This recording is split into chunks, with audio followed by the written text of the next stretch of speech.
Welcome back to Plumbing Professors Radio on New Talk Radio 1270. Good morning, and before the break, we told you we were going to teach you about a plumbing valve in your home that everyone should know about, from a teenager or older. But before we do that, we have our first caller on the phone. Let's talk to Renee from Detroit. Good morning, Renee. How you doing? Oh. Good morning. How are you? Good, Renee. How about you? Pretty good. Good. Tell us what's happening, Renee. Well, I've used your company several times before, and I love the professionalism and the timeliness that you come out when I need you. A few years ago, I had the high-pressure water jetting, and it works great. I haven't had any sewer backups since then. But my problem is, ever since I had that procedure done, there's this foul odor that comes up through the pipes in the bathroom. I don't know if it's coming from the sink or the toilet or the tub. Is there any idea on what it could be?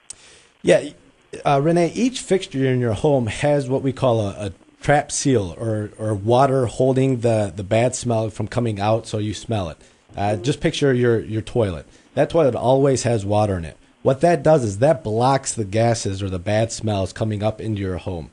So more than likely, you have a lack of a trap seal or a bathtub that might have evaporated some water, or a floor drain. A lot of times in your basement, you'll have a floor drain. And people don't really realize that you have to make sure that has water in it. If that floor drain doesn't have water in it, you'll get those bad smells coming up into your home.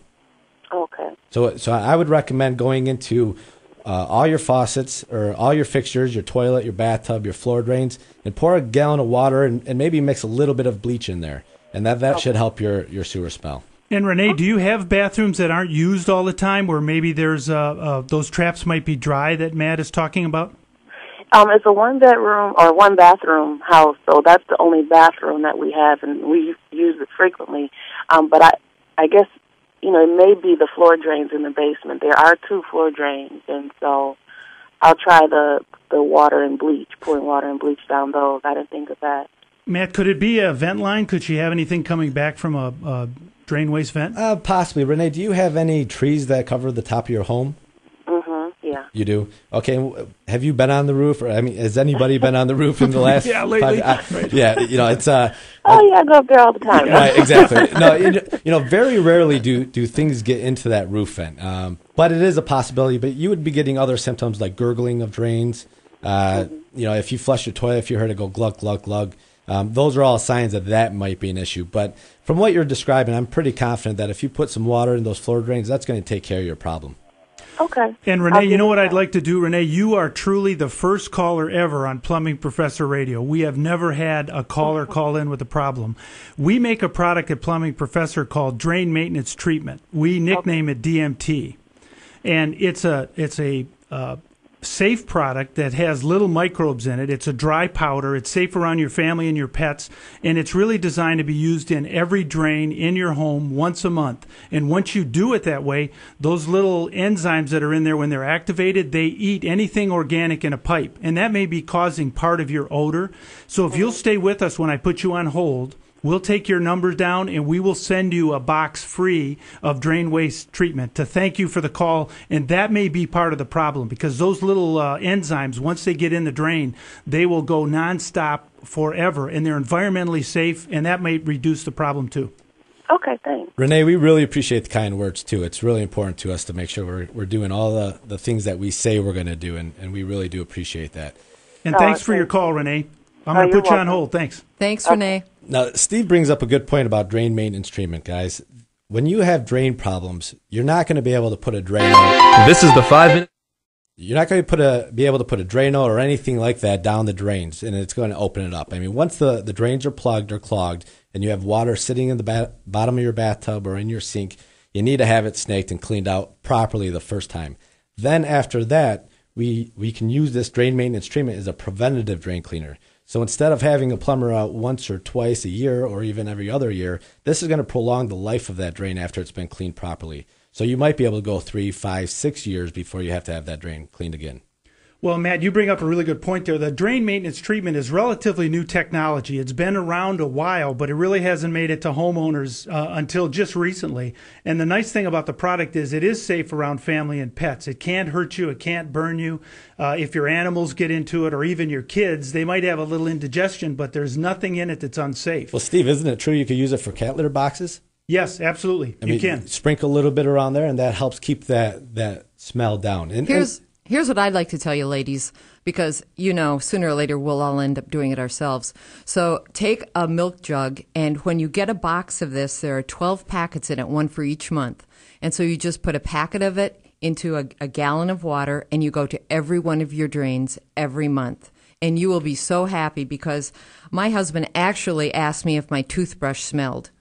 And I was quite insulted, but it really was the vanity sink, because down that vanity sink goes toothpaste, goes shaving cream, goes hair, and that begins to smell. It gets hardened and it smells. If you use a little bit of drain maintenance treatment every month, you'll find that you won't have those smells. Absolutely.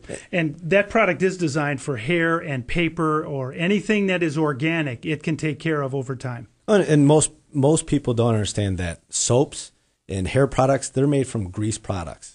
So that and grease smells. It gunks up. I tell you what, it's almost like a mashed potato once it goes down. It's very, of course, we said this was a dirty show of people. So please call in and talk dirty to us. Please excuse the graphics, but really, once that stuff goes down those drains, it gets really soft and mushy. So you need some sort of product to be able to clean it out. And people with septic tanks have been using this for years and years and years. It's called Ridex. It's a bacteria. Bacteria is good for drain pipes. It helps keep the water flowing. It helps recirculate that stuff and get it back into water. It's all biodegradable waste. So you want it to get bacteria in there and turn it back into water.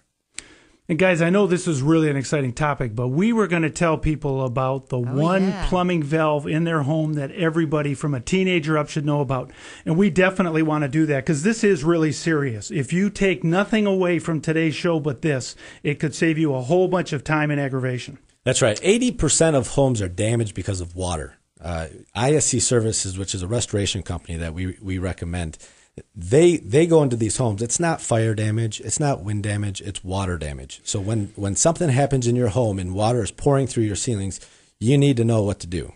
And Matt, it's important that we emphasize we're talking water damage from plumbing in the home. We're not talking about hurricanes, tornadoes, thunderstorms.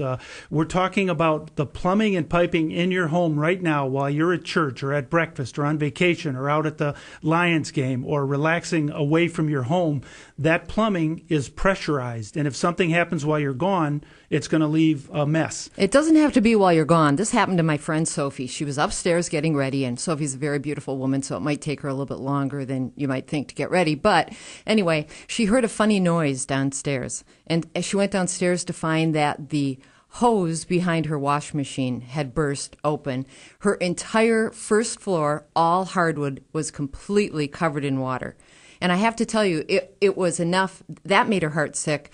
But then over the course of the next 2 months, just to get it cleaned up and to get it restored was an absolute headache. And understand what you need to do when this happens. 911 isn't going to be able to help you with that. And we do hear a lot of people ask us that question. Who do we call? She called her husband, who happened to be in Nebraska. Really didn't help. Oh, he was in North Dakota. He was on a job in North Dakota when she called him.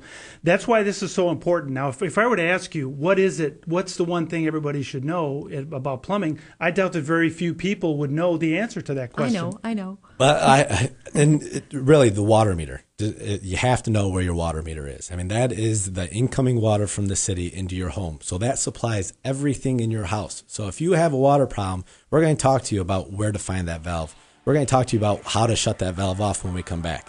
Go find your water meter right now. Yep, I promise when we come back, we're going to tell you. You're listening to New Talk Radio 1270, Plumbing Professor Radio.